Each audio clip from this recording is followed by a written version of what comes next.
أعوذ بالله السميع العليم من شر الشيطان اللعين الرجيم. بسم الله الرحمن الرحيم. الحمد لله رب العالمين، والصلاة والسلام على سيدنا ونبينا وحبيبنا وطبيب نفوسنا وشفيع ذنوبنا سيدنا ومولانا أبي القاسم محمد.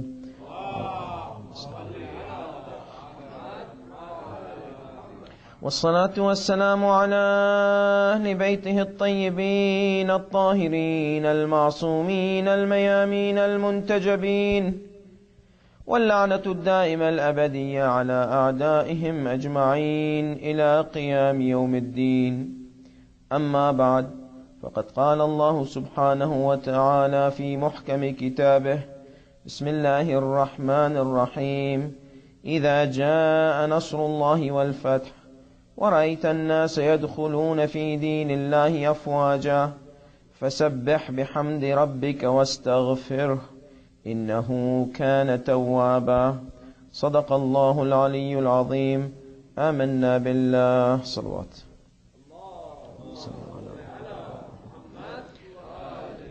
Bismillah ar-Rahman ar-Rahim. Assalamu alaikum, brothers and sisters, wa rahmatullahi wa barakatuh. As promised, we are going to talk about the history of our 12th Imam, Ajjalallahu ta'ala farajahu sharif. We mentioned that we rarely hear about our living Imam, which is important for us to know our Imam. Because the more we know a personality, the more our connection becomes stronger with this personality. How can we expect the people to make strong bonds and relations with our 12th Imam, and they don't know that much about the 12th Imam? Therefore, it is very important for all of us to learn, including myself, to learn about our 12th Imam more and more. And this year, inshallah, we are going to talk about the history of the 12th Imam. We are not going to just go and take the history as a story. No, we are going to analyze some points. So there are some points of criticism. We are going to analyze those points and see whether there are response or not. Because this is our living Imam, we need to know him. There's a dua which is usually recited on Fridays. Allahumma arifni nafsak. Oh Allah, let me know yourself. فَإِنَّكَ إِن لَمْ تُعَرِّفْنِي نَفْسَكَ. If you will not allow me to know yourself, لَمْ أَعْرِفْ نَبِيَّكَ. I will not know your Nabi, your Prophet. Allahumma arifni nabiyak. Oh Allah, let me know your Prophet. فَإِنَّكَ إِن لَمْ تُعَرِّفْنِي نَبِيَّكَ. If you will not let me know your Prophet, لَمْ أَعْرِفْ حُجَّتَكَ. I will not know your proof. Our 12th Imam, Ajjalallahu ta'ala farajahu sharif, nowadays. Allahumma arifni hujjatak. Oh Allah, let me know your proof on earth. Who is with us now? We need to know him. فَإِنَّكَ إِن لَمْ تُعَرِّفْنِي حُجَّتَكَ. If you will not let me know your proof, ضَلَلْتُ عَنْ دِينِي. I will deviate from my religion. So it's very important for us to know our beloved 12th Imam. If we will not know him, we will deviate from the religion. We will deviate from the straight path. We will deviate from the Sirat al-Mustaqim. Therefore, inshallah, our nights are going to be focused on learning the history of our beloved Imam. We'll start with the time of the birth. The time of the birth of the Imam was the time of dawn, Salat al-Fajr. There is a narration which says it was at the night, also, and one narration says dawn, because it could be before dawn a while and after night. So dawn is also included the last end of the night. So he was born on the time of dawn on the 15th of Sha'ban. On the 15th of Sha'ban in the year 256. There are narrations which they say 255.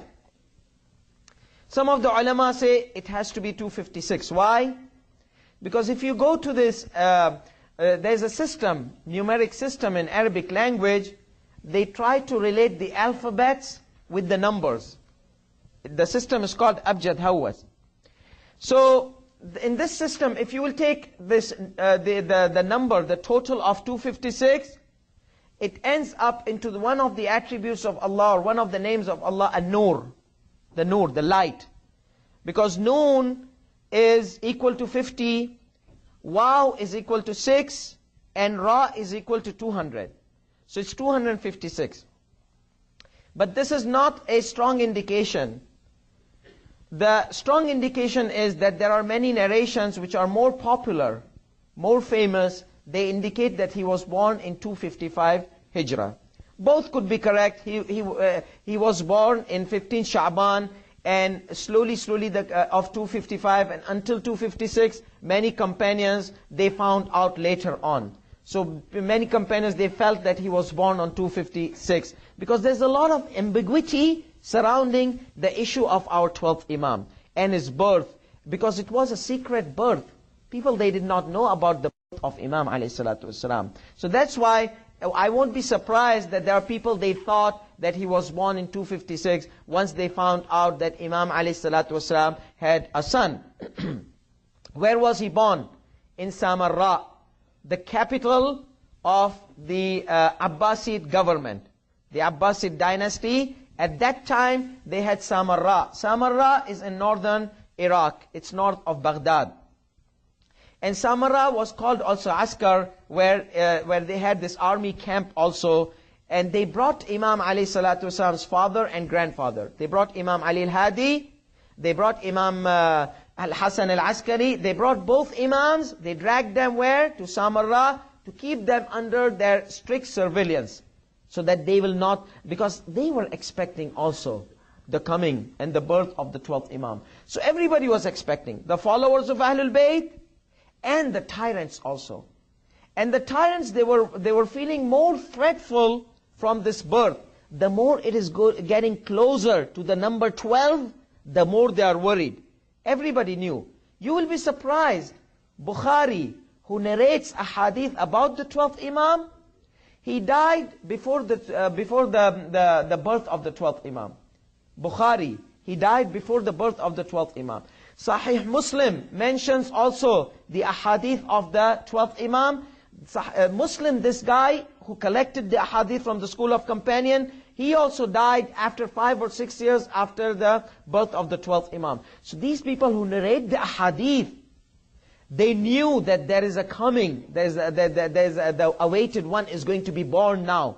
So that's why the school of companion, they were also watching, especially the tyrants, especially the rulers, they were watching, because it was promised by the Prophet ﷺ that this person will come, he will spread the peace, the fairness and justice as the tyranny and oppression was spread before.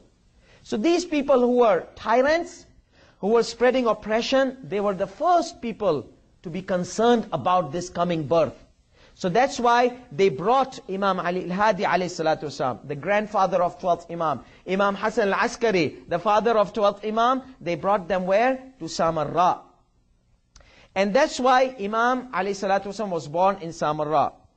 If you are teaching in the Islamic school Sundays, or you are trying to make quizzes for the kids, you can ask, who was the infallible Imam, the only infallible Imam who was born in Samarra? Because most of the Imams, they were born in Medina, except for Imam Ali alayhi salatu wasalam, who was born inside the Kaaba, the holy Kaaba, and for the 12th Imam, who was born in Samarra. These are the two Imams which were not born in Medina. All of the Imams, they were born in Medina. So the Imam was born in Samarra, and Samarra was the capital, was Abbasi. Who was the tyrant in that time? Based on the historical narrations, his name was Al-Mu'tamad Al-Abbasi. Mu'tamad. So when Mu'tamad brought Imam and his father, they kept the Imams, Imam Hasan al-Askari and Imam Ali al-Hadi, father and son, under house arrest. Nobody is allowed to visit them. Nobody. And they will capture them. They will imprison them sometimes. Though they are under house arrest, but they will capture them. They will imprison them. There was a lot of torture raised on Imam Hassan al-Askari alayhi salatu wasalam. All to find out or to stop. They tried all their efforts to stop the birth of this Imam. They were sending spies, male and female spies. Female ladies, they will come inside the house of Imam al-Askari. They will look at the women. Are they carrying child? Are there signs of pregnancy? All these kind of things were noted. They were under serious microscope. So people, ladies, they will come and our imams, they will point out that these are the informers. They are trying to see whether there is somebody pregnant or not in my family or in my household. So this was the situation. The spies, they were under house arrest. There was torture against the imams. They were feeling so threatful because the time of the coming was close. But what can they do? They will try and try. But what Allah subhanahu wa ta'ala wants, happens. Nobody can stop. It is Allah subhanahu wa ta'ala's will. And this shows that how Allah subhanahu wa ta'ala is with our a'immas alayhimu salatu wassalam. And when Imam Hassan al-Askari alayhi salatu wassalam was under this strong torture and intimidation and all these kind of things, and his followers, they were not able to communicate with the Imam. So our Imams, Imam Ali al-Hadi and Imam Hassan al-Askari, they started this system of representation. The system of representation, wukala, it started from the times of Imam Sadiq, even in the time of Imam Ali alayhi salatu wasalam. But it was not as obvious as it happened in the time of Imam Ali al-Hadi and Imam Hassan al-Askari. Why? Because the Islamic lands were all spread, and our a'immas, they were under house arrest. They needed to appoint representatives, and they were trying to prepare, like as if you cannot meet your imam, you cannot see your imam, it is like a situation of occultation. Imam Hassan al-Askari is there, but he's in prison. So you cannot meet him. You cannot communicate him. This is all preparation for the coming of the 12th Imam. Because when our 12th Imam will be there, we cannot see him. We cannot communicate with him unless through the representatives. So this was the situation that our A'imma alayhimu salatu wasalam, they used to prepare the time of representation. And as I mentioned, that Sahih al-Bukhari, he died in 256. And our Imam alayhi salatu wasalam was born in 256. That means the ahadith which he narrated were narrated before the birth of the 12th Imam. Before the birth. And Muslim, he died in 268. After a couple of years from the birth of the Imam. And then all the others, Ibn Majah and all the six books which were compiled, they were compiled in this time. They were contemporary in the time of the occultation of the Imam, the minor occultation. They died in 70s. One died in 275, one died in 276. So they were living in the time of the birth of the Imam, and they narrated ahadith. You will be surprised. I bought a book from the School of Companion. The name of the book is عقد الدرر في أخبار المهدي المنتظر. عجل الله تعالى فرجه الشريف. So this book is compiled by a scholar from School of Companion. He's not a follower of Ahlul Bayt. Imagine how many ahadith he narrates. This thick, the book is this thick. I have it. Whoever wants to see it, they can see it. It has about 300 hadith about the 12th Imam. 300 hadith. 300. That's not a little number. So that means the hadith of the 12th Imam are mutawatira. And you will find some ignorant, or they pretend to be ignorant. They write a book from the Wahhabism in Qatar. This book was written, La Mehdi yuntadar. There is no awaited Mehdi. You know, all these ahadith. Imagine, you'll be surprised, from where did I buy this book? I bought this book from Saudi, from Mecca, inside one of the libraries in Mecca. So this is there, the 12th Imam, the Imam Mehdi Ajjalallahu Ta'ala and his comings, it's all there in the school of companion and the school of Ahlul Bayt. But there are people, they yet deny. Why? Because it's a Shia ideology, we have to deny it. It's not a Shia ideology, it's an Islamic ideology. It's a universal ideology, but the names are not there. But everybody is waiting for the Savior. Now, we come to this point. Tonight we are going to talk about, when we said we are going to talk about the history of the Imam, that means we have to talk about the mother of the Imam. Ajjalallahu Ta'ala Farajahu Sharif. So, who's the mother of the 12th Imam? Mother of the 12th Imam, she has several names. Some of the names, Rayhana, Narjis, Sausan, Saqil, and the original name was Malika, daughter of Joshua. These are her names. Why these plenty names? Sayyid Muhammad al-Sadr rahmatullah alayh, he discusses this point.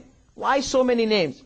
He said that because she was a maid, she was transferred from place to place. She was living in Rome. Then she came to Arabian cities. And then from city to city she was taken. So in the Arabs, many times, if they could not pronounce foreign names, they will change the foreign names to Arab names. That's why. And there is a reason for her, when she chose Nargis or Narjis, there is a reason for that. And when you look at these, most of these names, these are names of some types of flowers, like Narjis, like Raihana. So why these names we mentioned? Because she was traveling from place to place. And one of the opinion he mentions is that Imam alayhi salatu wasalam wanted to do some camouflage. That means people, they will know, oh, Rayhana, oh, no, she's Narjis.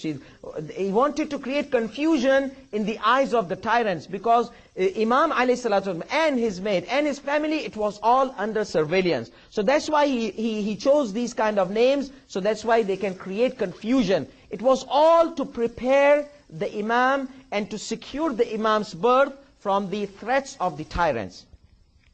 Now, regarding the story of the marriage of Imam Hassan al-Askari and Imam and Narjis alayhi salatu wasalam, there are two theories. Sayyid Muhammad al-Sadr mentions these two theories. And after I mention this theory, don't be surprised. Maybe you were expecting something else and you get something else. This is the analytical point we are discussing. That's why we took a book of a mujtahid to know what is right, what is wrong, so that we can keep our emotions away and get ourselves subjected to a proper academic research. Let's see the story. He says there are two theories. Theory number one, she was maid of Imam Ali al-Hadi alayhi salatu wasalam. Theory number two, she was the maid of Lady Hakima. Lady Hakima, she was a great noble woman. She lived 4 Imams. Imagine if someone lives the time of 4 Imams, and that person is related to these Imams, how much great knowledge that person possesses. How much treasure that person has. The Lady Hakima, she was the daughter of Imam Muhammad al-Jawad, 1 Imam. Sister of Imam Ali al-Hadi, 2 Imam.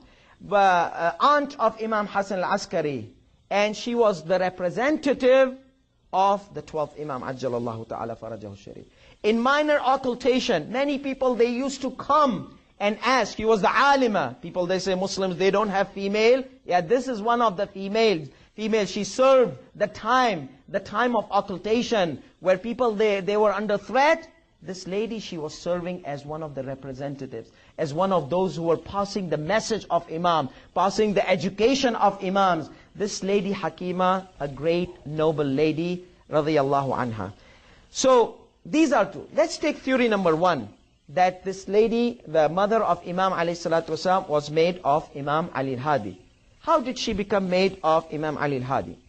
The story is long, we have short time, so I'm going to just mention the story briefly.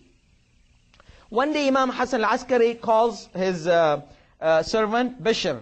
Bishr, he was a broker, he used to deal in so many things. He calls him and he tells him that I want you to do a favor. I want you to go somewhere and a specific place and get this made for me. Imam alayhi salatu wasalam told him 4 things. If you go to this place, this lady, she's wearing complete hijab, proper hijab. That means his body is covered completely from top to bottom. Number 2, this lady, anybody who touches us, she rejects. She doesn't allow anybody touching her. Number 3, anybody tries to harass her, she screams in Roman language. Number 4, she speaks Arabic fluently. So she's an Arabic speaker with fluency. These are the 4 descriptions. And he gave him a letter. When you see her, give her this letter. This person goes to Baghdad, and he comes to this place where they were having these maids and servants. Here he finds the specific lady and comes to her. He looks at those descriptions. Are those 4 descriptions available in her? He finds everything was as Imam mentioned. He comes and asks the person that I want to get this maid. And she looks at this person. She asks him, who are you? He said, I am Bishr. And this is a letter from my master. He gives the letter to her. Once she reads the letter, she starts to weep and cry. And she kisses the letter and tells the master that if you want to sell me to this person. Otherwise, I will die. I don't want to go. In those days, Islam, when we say sell, Islam fought the slavery. But still the system, these things were still practiced. And Islam came and eliminated these kind of things gradually. Now we don't have any slavery in Islam. Why? Because Islam strongly fought this. Imagine if somebody had a slave and he just ate in the holy month of Ramadan. He broke his fast voluntarily. The slave goes away. Someone who is like $50,000, $100,000, just by breaking your fast, it goes away. Like a penalty. If you break your fast voluntarily, intentionally, this will go away. So Islam had many ways, indirectly, Islam fought slavery. So anyhow, that time, this was practiced. So Imam alayhi salatu wasalam's, Imam Ali al-Hadi's letter was given to this Lady Narjis, and finally, she came to this person, Bishr. Now Bishr, after getting her, while they're coming back to Samarra, asks her these questions. What is your situation? Why did this happen? Why were you behaving like different behavior with people? What is all, I mean, you are strange. So she said that I saw dreams. In my dream, I saw one day, first of all, her father, the grandfather, the Caesar of Rome, he was going to get her married to her cousin. And she didn't want that kind of marriage. So what happened? That she rejected. She saw in her dream Prophet Isa alayhi salatu wasalam, Prophet Muhammad sallallahu alayhi wa sallam, and Simon, the disciple of Prophet Isa.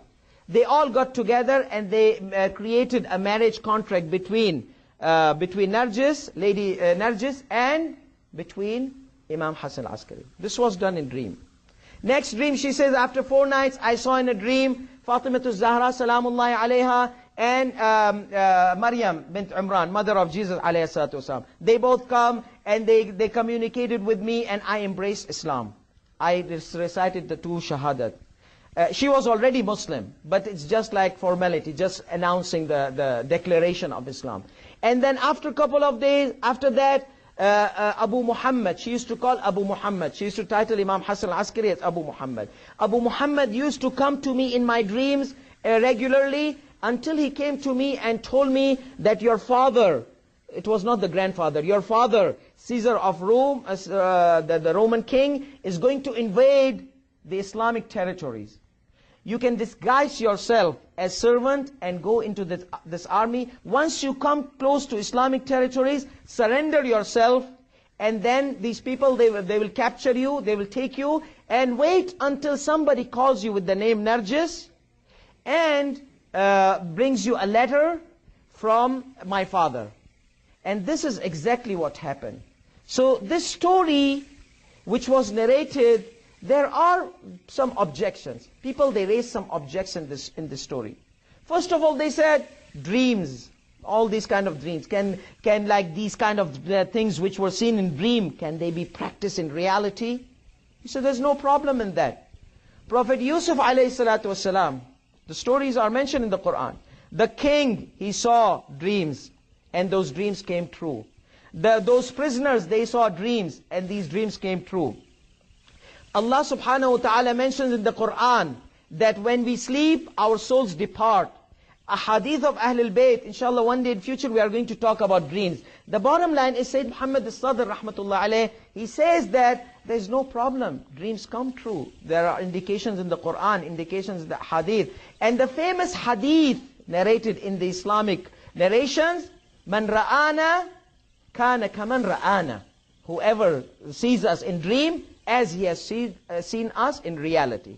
Because, and there are so many ahadith narrated by Ahlul Bayt alayhi salatu wasalam, that if somebody sees Imam alayhi salatu wasalam, or one of the infallibles, or the Prophet sallallahu alayhi wasallam, that means that dream is true, because shaitan does not impersonate them.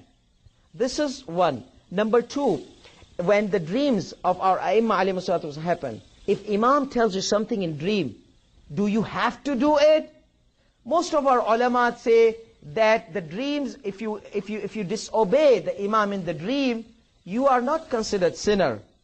Why? Because it's not proof. The proofness has not been, yes, it's like an advice. Like sometimes you take khira. You open the Quran, you do istikhara. If you go against istikhara, khira, it is not a sin. But you might see some bad consequences.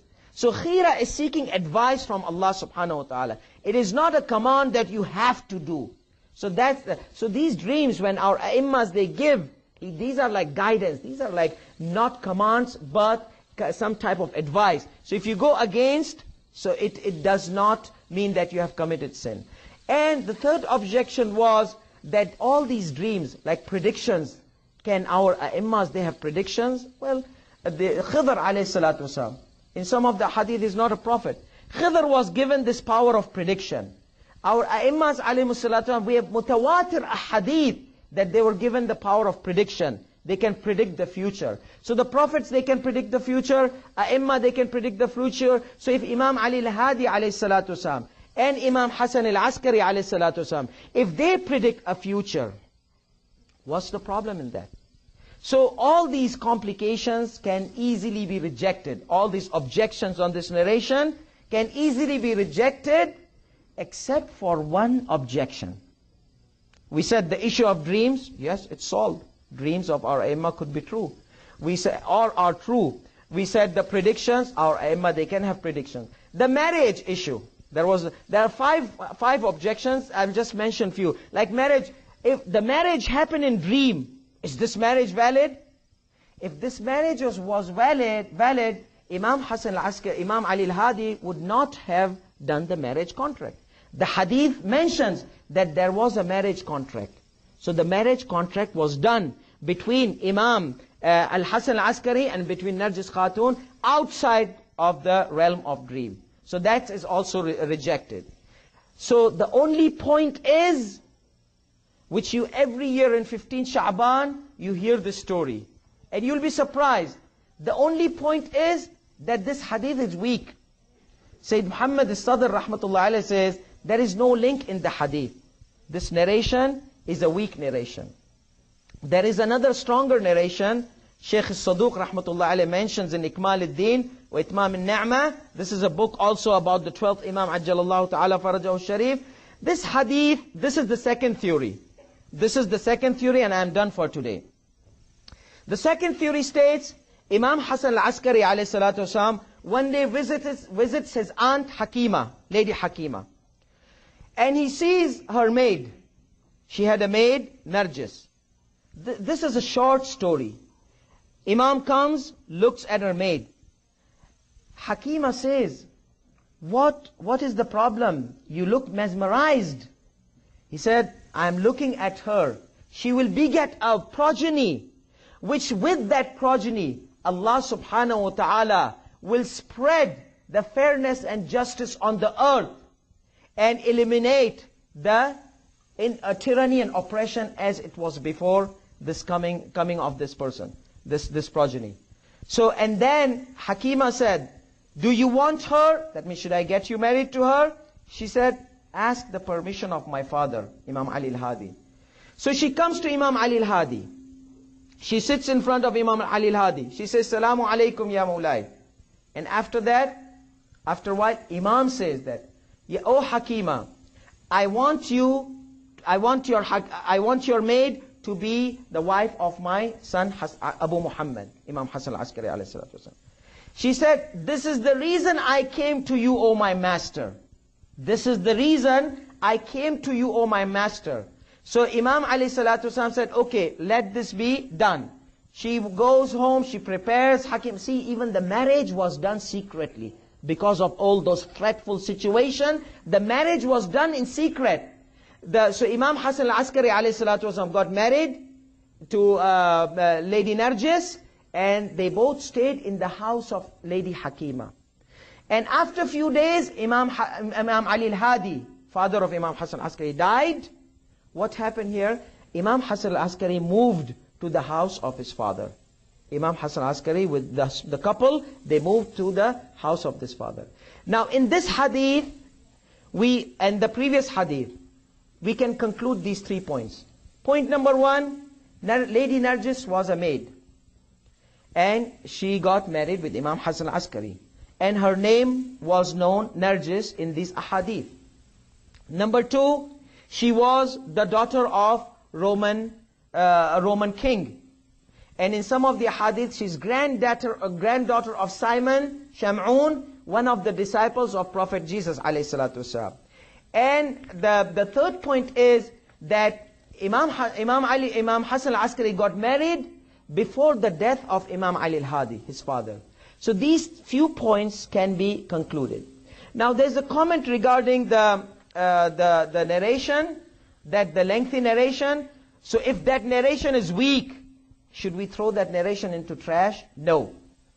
Narration, when we say it's weak, that means there are few reasons for us to believe that it's not a strong narration, because there's no link. Usually a hadith has a link.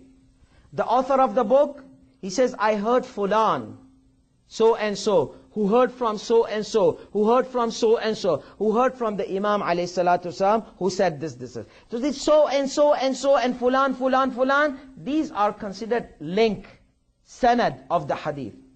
This hadith has some missing link inside the sanad that makes the hadith da'if, weak, not a fabricated, not a mawdu'.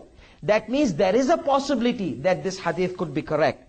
But due to our academic circumstances, we cannot authenticate this hadith and consider it sahih due to the problem in the link, and we consider it da'if. But if we take the historical approach, the historians, when they write history, they collect historical data. In the intellectual society, many of the historical academies where they have this history as a special field, their aim is to collect the data. Like for example, if Abraham Lincoln did this, do you go and ask the author of the book, did you narrate this from a trusted narrator? Or Washington or J.F. Kennedy did this. Do you ask for trusted narrators? You don't ask for trusted narrators. Why? Because the history is about collecting the data. And we said last night that this collection of the data for Muslims, for us, it should not contradict the essence of our faith, concepts of our faith. It should not contradict the intellect, logic. It should not contradict the verses of the Quran. It should not contradict the authentic ahadith. As long as we are in the safe side, we can take this historical ahadith. And that's why our lectures are analyzing these historical approaches. Tonight also, we took these two historical texts, and we analyzed the point of objections. And this is the way, inshallah, we are going to take the history of our 12th Imam, Ajjalallahu Ta'ala Farajahu Sharif, and try to see what are the points of criticism and what are the objections, and are these objections solvable or not. So many times people, they come and they are ignorant, they just want to reject. Oh, this cannot be, this cannot be, this cannot be. As one of the brothers he was mentioning last night, I like that phrase. He said that, why are you throwing the baby and the bath water or something like that? So when you wash the baby, you know, you take the baby and throw the bath water, the dirty. These people, because they are ignorant and because they want to show their muscles in the community, they throw everything. No, this hadith is weak, everything is weak, that's it, period. This is ignorant. And a lot of people, they talk like this mentality. First of all, this is a mujtahid who's talking in this book of Tarikh, the encyclopedia of the history of the 12th Imam. So we have to be very careful when we start denying things based on mere ignorance. So this is very important. And finally, last night there was a question when I mentioned about the historical text, that I said that if Imam Hussein alayhi salatu wasalam, people they mention Ali al-Akbar, he was brutally hurt. This is the least which came to us. What happened in Karbala was worse and more severe than what was narrated to us. Because all those strong ahadith, they reflect that the tragedy was not a simple tragedy. But one of the brothers, he asked me, what about many times some of the khutbah, they come and they go extreme. Yeah, I reject those things.